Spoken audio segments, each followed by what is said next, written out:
ಹಾಸನದಲ್ಲಿ ಸಂಸದರಿಂದ ಆಗಿದೆ ಅಂತಕ್ಕಂಥ ಲೈಂಗಿಕ ಹಗರಣ.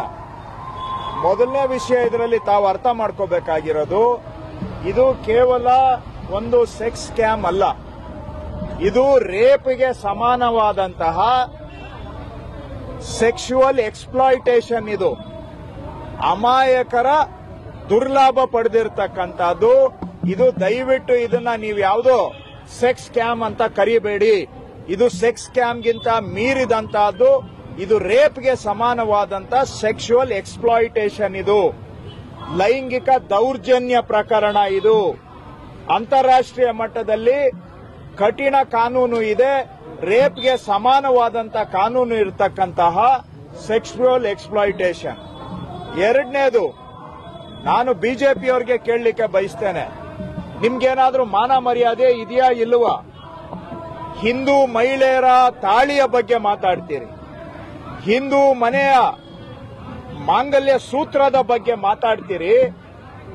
ಹಾಸನ ಜಿಲ್ಲೆಯಲ್ಲಿ ಒಬ್ಬ ಬಿಜೆಪಿ ಲೀಡರ್ ಡಿಸೆಂಬರ್ ತಿಂಗಳಲ್ಲೇ ಪತ್ರ ಬರೆದು ಈ ರೇವಣ್ಣ ಅವರ ಮಗ ಪ್ರಜ್ವಲ್ ರೇವಣ್ಣ ಅವರು 106 ಮಹಿಳೆಯರ ಜೀವನವನ್ನ ಹಾಳು ಮಾಡಿದ್ದಾರೆ, ಮಾಂಗಲ್ಯ ಕಿತ್ಕೊಂಡಿದ್ದಾರೆ ಅಂತ ಡಿಸೆಂಬರ್ ಅಲ್ಲೇ ಪತ್ರ ಬರೆದು ಇವ್ರಿಗೆ ಟಿಕೆಟ್ ಕೊಡಬಾರದು ಅಂತ ಹೇಳಿದ್ರು ಕೂಡ ಅವರಿಗೆ ಟಿಕೆಟ್ ಕೊಟ್ಟು, ಅಷ್ಟೇ ಅಲ್ಲ ಪ್ರಧಾನಮಂತ್ರಿ ನರೇಂದ್ರ ಮೋದಿ ಅವರು ಹಿಂದೂ ಮಹಿಳೆಯರ ಬಗ್ಗೆ ಮಾತಾಡ್ತಕ್ಕಂಥವ್ರು ಇಲ್ಲಿ ಇಷ್ಟೊಂದು ಹಿಂದೂ ಮಹಿಳೆಯರ ಮಾನ ಭಂಗ ಆಗಿದೆ, ಮನೆಯನ್ನ ಹಾಳು ಮಾಡಿದ್ದಾರೆ, ಮನೆಗಳನ್ನ ಒಡೆದಿದ್ದಾರೆ, ಮಾಂಗಲ್ಯವನ್ನ ಕಿತ್ಕೊಂಡಿದ್ದಾರೆ ಅಂತ ಗೊತ್ತಿದ್ರೂ ಕೂಡ ನರೇಂದ್ರ ಮೋದಿ ಅವರು ಅಲ್ಲೇ ಬಂದು ಭಾಷಣ ಮಾಡ್ತಾರೆ. ನೀವು ಪ್ರಜ್ವಲ್ ರೇವಣ್ಣ ಅವರಿಗೆ ಕೊಡುವ ಒಂದೊಂದು ಓಟು ಕೂಡ ನರೇಂದ್ರ ಮೋದಿಗೆ ಕೊಡುವ ಓಟು ಅಂತ ಭಾಷಣ ಮಾಡಿದ್ದಾರೆ. ಅಲ್ಲಿಗೆ ಪ್ರಜ್ವಲ್ ರೇವಣ್ಣ ಅವರು ಮಾಡಿದಂತಹ ಮಾಂಗಲ್ಯ ಕಿತ್ಕೊಳ್ಳುವಂತಹ, ಹಿಂದೂಗಳ ಮನೆ ಹಾಳು ಮಾಡುವಂತಹ, ಹಿಂದೂ ಮಹಿಳೆಯರನ್ನ ಹಗರಣ ಮಾಡಿ ಹಿಂದೂ ಮಹಿಳೆಯರ ಮೇಲೆ ಲೈಂಗಿಕ ದೌರ್ಜನ್ಯವನ್ನ ಮಾಡಿರ್ತಕ್ಕಂಥ ಅವರ ಪರವಾಗಿ ಮೋದಿಯವರು ಬಂದು ಓಟ್ ಕೇಳ್ತಾರೆ ಅಂದ್ರೆ ಅಲ್ಲಿಗೆ ಅವರು ಕೂಡ ಇಂಥದಕ್ಕೆ ನೇರವಾಗಿ ಸಪೋರ್ಟ್.